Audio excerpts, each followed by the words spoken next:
Last period पर हमने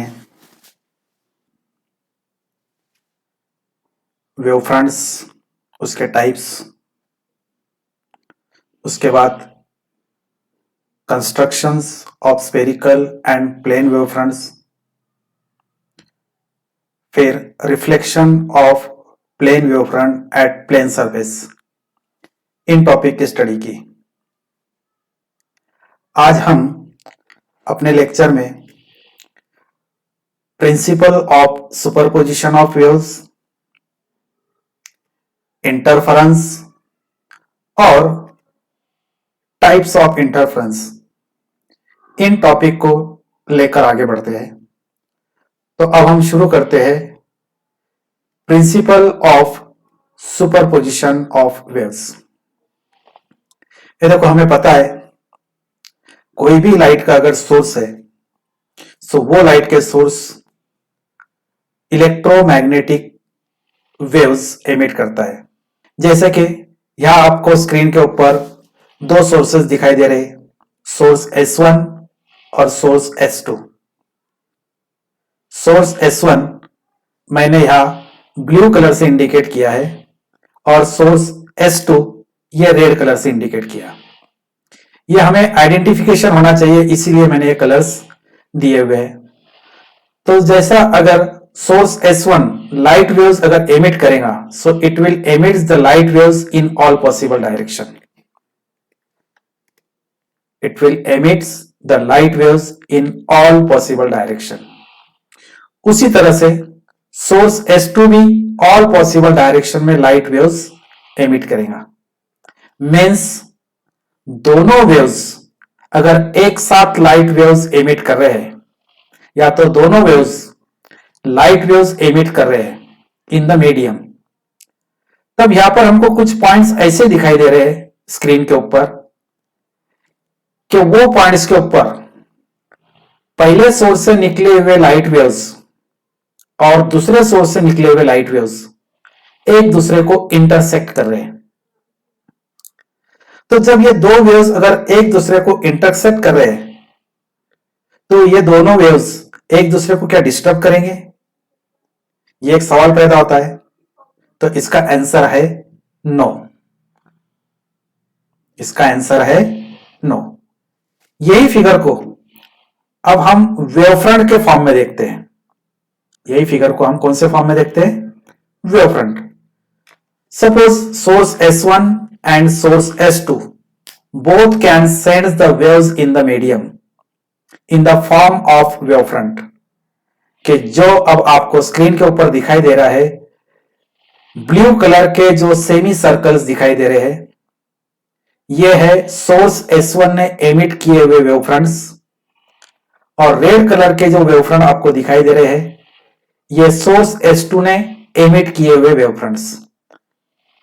अब ये जब दोनों सोर्सेस ने वेवफ्रंट्स एमिट किए हुए हैं, तो कुछ पॉइंट्स ऐसे बने हैं कि जहां पर दोनों सोर्सेस से निकले हुए वेवफ्रंट्स एक दूसरे को इंटरसेक्ट कर रहे हैं, जो कि हम स्क्रीन के ऊपर देख सकते हैं। कुछ पॉइंट्स है कि जो पॉइंट्स के ऊपर ब्लू कलर की वेवफ्रंट और रेड कलर के वेवफ्रंट्स, मतलब फर्स्ट सोर्स से निकली हुई वेवफ्रंट और सेकंड सोर्स से निकली हुई वेवफ्रंट एक दूसरे को इंटरसेक्ट कर रहे हैं। तो मैंने आपको बताया, जब किसी पॉइंट के ऊपर दो वेवफ्रंट्स अगर एक ही वक्त में पहुंचते हैं, तो ये दोनों वेवफ्रंट्स क्या एक दूसरे को डिस्टर्ब करेंगे? तो इसका आंसर है नो। सो हम लिख सकते हैं, according to principle of superposition of waves, when two waves traveling through a medium and arrive at a point simultaneously, then each wave produces its own displacement at that point independent of the other। मतलब किसी एक point के ऊपर दोनों sources से निकली हुई wave एक ही वक्त में अगर पहुंचते हैं, तो दोनों वेव्स अपना इंडिपेंडेंट ट्रैवलिंग करेंगे। और अपना इंडिपेंडेंट अगर ट्रैवल करते हैं तो हर एक वेव अपना खुद का डिस्प्लेसमेंट वहां पर देगा और वो डिस्प्लेसमेंट दूसरे वेव उसको कहीं पर भी डिस्टर्ब नहीं करेगा, मतलब वो इंडिपेंडेंटली ट्रैवल होता है। सेकंड बात, अब ये पॉइंट्स के ऊपर पहले सोर्स से निकली हुई वेव उसका खुद का ओन डिस्प्लेसमेंट प्रोड्यूस कर रही है और दूसरे सोर्स से निकली हुई वेव ये भी अपना खुद का ओन डिस्प्लेसमेंट प्रोड्यूस कर रहा है। अब ये दोनों डिस्प्लेसमेंट्स को अगर हमने laws of vector addition of displacements ये रूल से अगर ऐड किया तब इस पॉइंट के ऊपर एक हमको रिजल्टेंट डिस्प्लेसमेंट मिलेगा and that is the vector addition of both displacement. तो ये दोनों कंडीशन मिलकर एक अपना प्रिंसिपल तैयार होता है, that is the principal of superposition of waves. क्या प्रिंसिपल तैयार होता है? जब किसी पॉइंट के ऊपर दो या दो से ज्यादा वेव्स एक ही वक्त में अगर अराइव होते हैं तो हर एक वेव अपना खुद का ओन डिस्प्लेसमेंट प्रोड्यूस करेगा independent of the other, while at that point the resultant displacement is always the vector sum of that two displacements. So now this is our principle of superposition of waves. So now we see what is the interference. Same thing, interference is the result of principle of superposition of waves. Simply is what? Interference is the result of principle of superposition of waves. Screen पे आपको दिखाई दे रहे हैं दो sources S1 S2, दोनों sources wave fronts emit कर रहे हैं इन द मीडियम। यहां पर हमने दोनों सोर्सेस से एमिट होने वाले वेव फ्रंट्स सेम कलर से बताए हुए हैं। फर्क सिर्फ अब इतना है यहां पर कि सोर्स S1 और सोर्स S2 के क्रिस्ट, सोर्स S1 से निकलने वाली वेव और सोर्स S2 से निकलने वाली वेव के क्रिस्ट जिस पॉइंट्स पे पहुंच रहे हैं उस पॉइंट से बनने वाली जो वेव फ्रंट है, that wave front we denoted it by orange line, while the waves emitted by source S1 and S2 and if their troughs are arrived at the points, so by joining the points of the troughs, so that points is also gives or that surface is also gives the wave front and that is we shown by dotted blue line.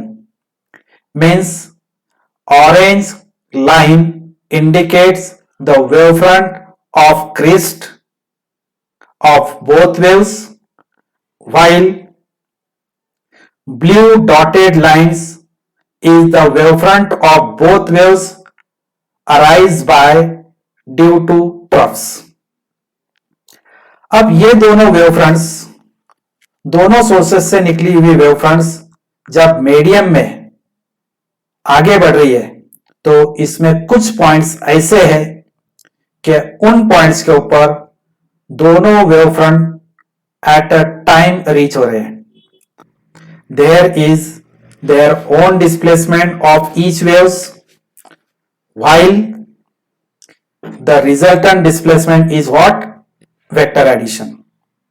सो जब resultant displacement होगा तो यहां पर अब हम देखते हैं in the figure आपको 5 लाइंस दिखाई दे रहे हैं जिसमें 3 लाइंस ये ग्रीन कलर के हैं और 2 लाइंस ब्लैक कलर के।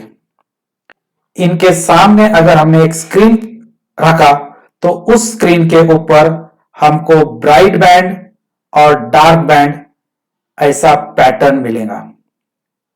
सो ये ब्राइट बैंड और डार्क बैंड ये किस वजह से मिल रहा है हमको? It is due to resultant displacement of both waves. अब जब resultant displacement of both waves है तो उस वक्त रिजल्टेंट डिस्प्लेसमेंट में क्या हो रहा? Vector addition of both waves, मतलब जिस पॉइंट के ऊपर वेव्स अराइज हुई, दोनों सोर्सेस से निकली हुई वेव्स जिस पॉइंट्स के ऊपर अराइज हुई उस पॉइंट के ऊपर रिजल्टेंट डिस्प्लेसमेंट ये वेक्टर एडिशन रहेगा। और ड्यू टू वेक्टर एडिशन, जहां पर दोनों डिस्प्लेसमेंट का कंप्लीट एडिशन होता है उसको हम बोलते हैं एनहांसमेंट। और जिस पॉइंट के ऊपर वेवफ्रंट्स एक दूसरे को, वेवफ्रंट पे के डिस्प्लेसमेंट्स एक दूसरे को सब्सट्रैक्ट करते हैं, so that is we call cancellation. Means addition is the enhancement and subtraction is the cancellation. तो due to addition and subtraction, और we call due to enhancement and cancellation, we get bright and dark bands. And as we get bright and dark bands, so हम लिख सकते हैं interference is one of the phenomena of enhancement or cancellation of displacements produced due to superposition of waves. So that is the interference. Interference are of two types. One is constructive interference and second is destructive interference. Interference के दो types है, constructive interference और destructive interference. सो constructive interference किसे कहेंगे ये अब हम देखते हैं। अभी हमने जो इंटरफेरेंस की डेफिनेशन देखे उसी का इस्तेमाल करते हुए कंस्ट्रक्टिव इंटरफेरेंस की कंसेप्ट की तरफ हम बढ़ते हैं। जैसा भी आपको स्क्रीन पे दिखाई दे रहे हैं दो सोर्सेस, ये दोनों सोर्सेस S1 और S2। S1 सोर्स मैंने रेड कलर से इंडिकेट किया है, S2 सोर्स ब्लू कलर से इंडिकेट किया है।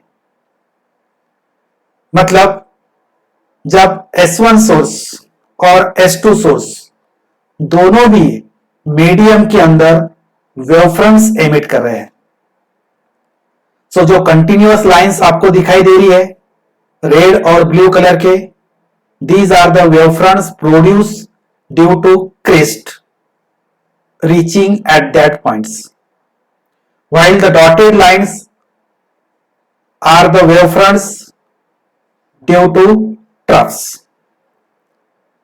जब इस तरह से वेव्स आगे बढ़ रही है तो यहां पर हमें कुछ पॉइंट्स ऐसे मिल रहे हैं कि उन पॉइंट्स के ऊपर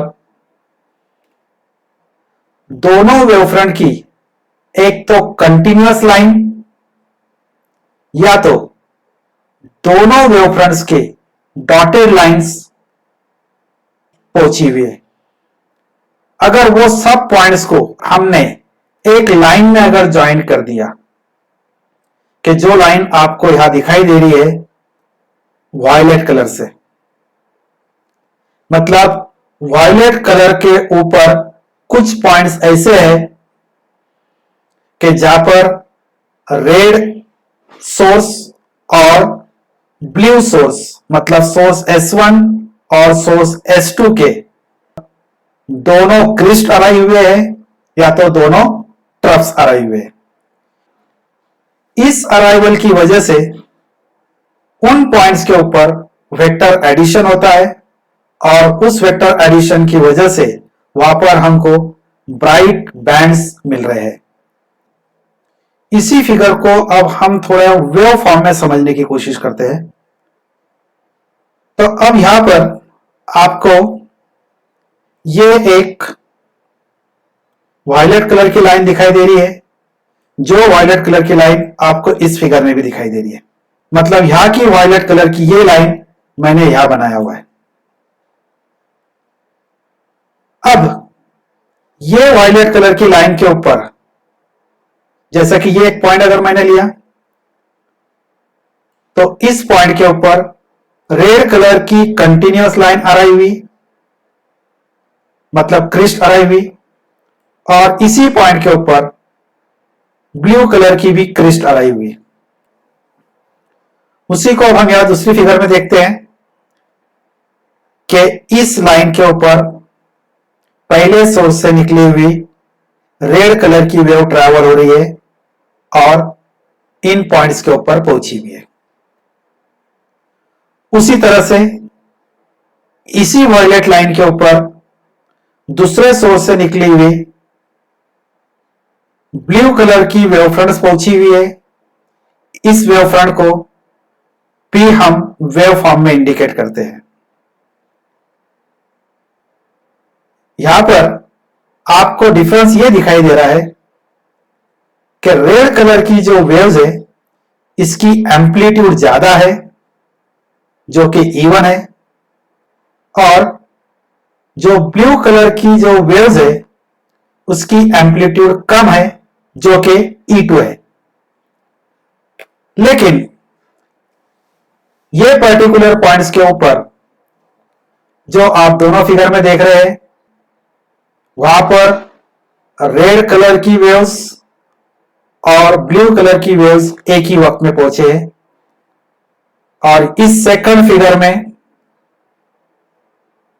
आपको यह दिखाई दे रहा है कि ये अगर पॉइंट हमने लिया तो ये पॉइंट के ऊपर दोनों की क्रिस्ट आराई हुई, या तो ये पॉइंट अगर लिया तो दोनों की ट्रफ आराई हुई, या तो ये तो पॉइंट अगर लिया तो दोनों की क्रिस्ट आराई हुई। मतलब इस पॉइंट के ऊपर अगर हमने ये दोनों वेव्स अपना अपना खुद का ओन डिस्प्लेसमेंट तो ट्रैवल कर रहे हैं, लेकिन जब हम दोनों की वेक्टर एडिशन करेंगे तब हमको ये रिजल्टेंट डिस्प्लेसमेंट मिलेगा जो कि आपको ग्रीन कलर से दिखाई दे रहा है। सो ग्रीन कलर से मिली हुई वेव्स ये resultant displacement due to first wave and second wave, और ये रिजल्टेंट डिस्प्लेसमेंट जो है इसमें एम्पलीट्यूड दोनों वेव से ज्यादा बढ़कर मिली। ये क्यों ज्यादा मिली? Because of vector addition. मतलब वे ऐसे पॉइंट्स की वेव्स है कि जहां पर दोनों वेव्स इन फेज में आराई हुई है, मतलब दोनों की क्रिस्ट आराई हुई है या तो दोनों की ट्रफ आराई हुई है। तो ऐसे दौरान दोनों वेव से मिलने वाला resultant displacement is always the addition, and that addition gives the maximum amplitude, and due to maximum amplitude of light it gives the bright point. So we write as if light waves are arrive at a point simultaneously, कैसे arrive हो रहे? इन phase में, और जब दोनों phase में arrive होंगे तो वहां पर दोनों के रिजल्टेंट डिस्प्लेसमेंट के अंदर एडिशन होगा, और वो एडिशन को हम कहते हैं enhancement.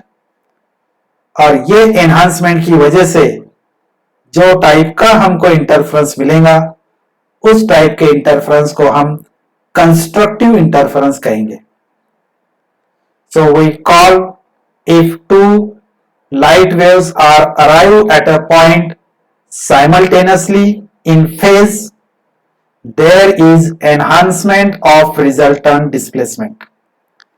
Such type of interference is called as constructive interference. Constructive interference में जो पॉइंट्स हमको मिलेगा ये डेफिनेटली ब्राइट रहेगा।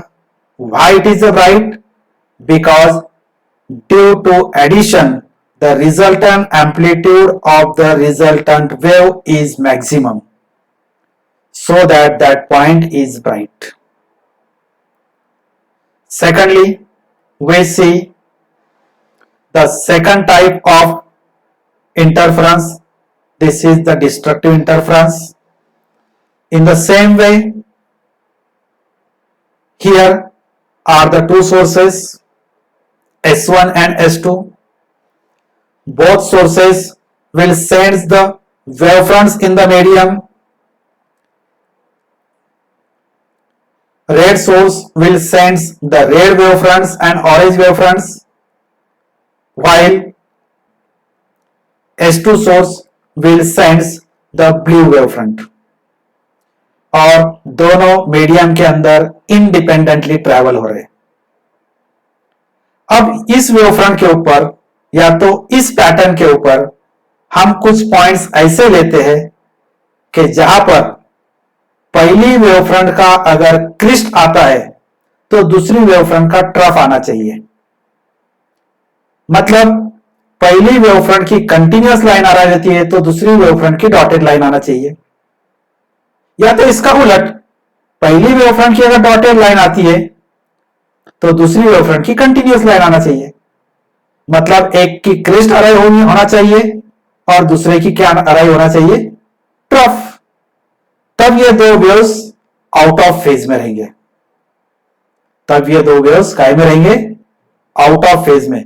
तो ऐसे पॉइंट का हम कलेक्शन लेते हैं और वो कलेक्शंस को एक लाइन से ज्वाइन करते हैं, जो लाइंस हमको स्क्रीन पे दिखाई दे रही है.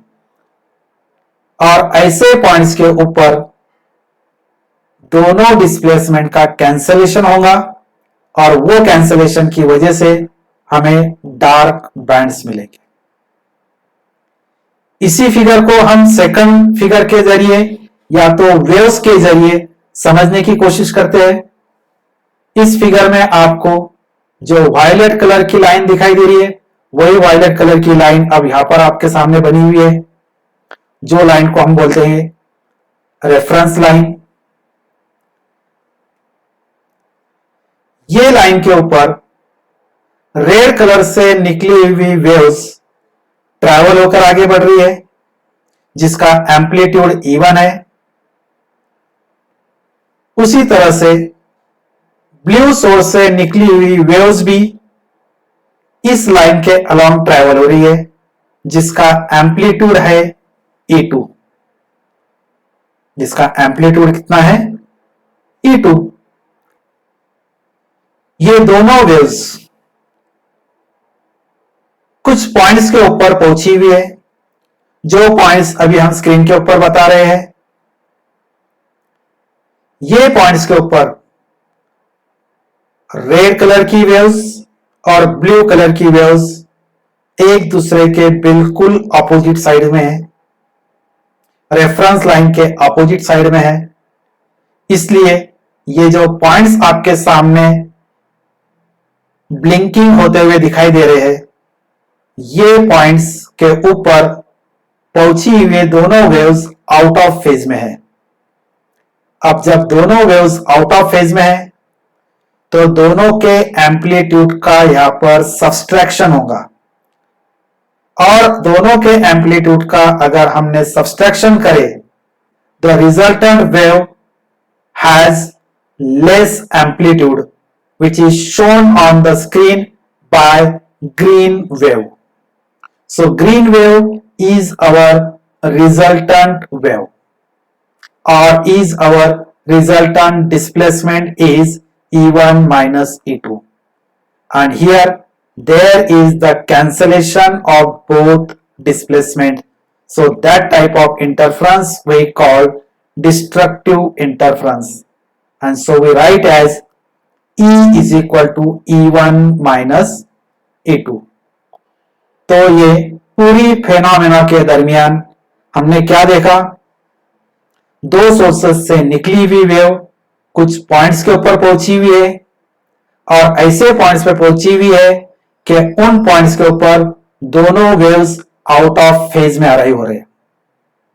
और जब दोनों वेव्स आउट ऑफ फेज में अराइव हो रहे हैं तो दोनों की वजह से रिजल्टेंट डिस्प्लेसमेंट निकालते वक्त वेक्टर एडिशन में कैंसलेशन होगा, and due to that cancellation we get one of the interference pattern that gives the dark bands.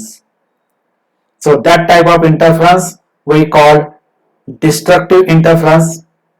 We arrange all these things in sequential order in the definition of destructive interference as if the light waves arrive at a point simultaneously out of phase, there is cancellation of resultant displacement. Such type of interference is known as destructive interference. And during the destructive interference, we get dark points or dark bands. This is the second type of interference.